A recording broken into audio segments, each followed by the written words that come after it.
প্রজন্ম ৭১, যে ৭১-এ আমার ডানে বামে এই দলের সদস্য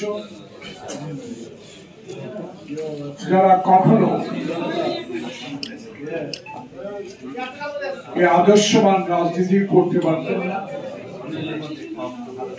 সে প্রিয় নেতা শহীদ প্রেসিডেন্ট জিয়াউর রহমানের ৭১-এর ঘোষণা আজকে ৭১-এ প্রজন্মে ওই ব্যক্তিটিকে নিয়ে দোয়া এবং বাংলাদেশের চলমান রাজনৈতিক সংকট আলোচনা সভার সম্মানিত সভাপতি ঢালি আমার অত্যন্ত প্রাচীন লোক, ঢাকার রাজধানী থেকে বেশি দূরে নয় ওনার বাড়ি, দীর্ঘদিন থেকে আন্দোলন সংগ্রামের সাথে সম্পর্ক এবং ৭১-এর প্রজন্ম সকল পর্যায়ে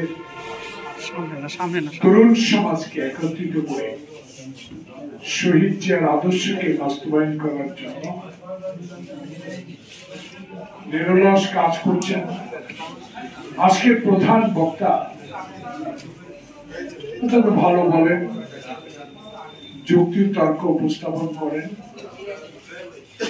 যে কারণটির জন্য ওনাকে বাংলাদেশ জাতীয়তাবাদী দল যোগ্য ব্যক্তি হিসাবে যোগ্য স্থানে পদায়ন করেছেন আমার প্রিয় সহকর্মী, যাকে আমি সব সময় সব কাজে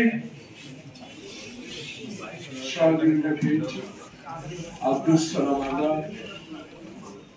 আমি বিশ্ববিদ্যালয় জীবন শেষ, তখন শুভর নাম শুনতাম ঢাকা কলেজ। প্রত্যেকটা ভাই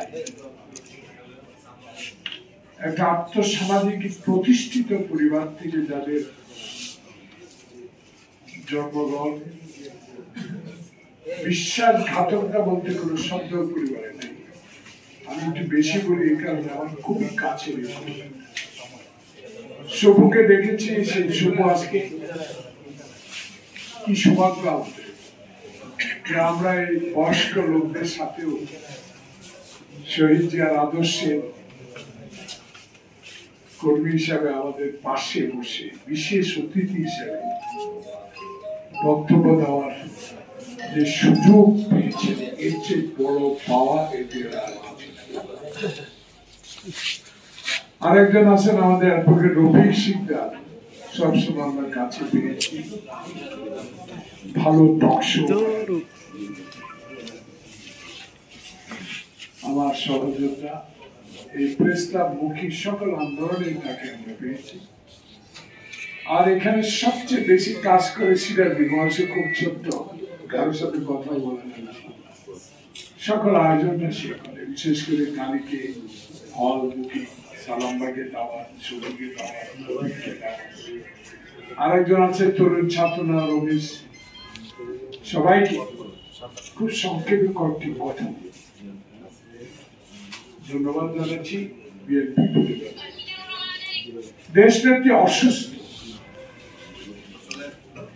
সুস্থতার জন্য সবাই কিন্তু দোয়া করে।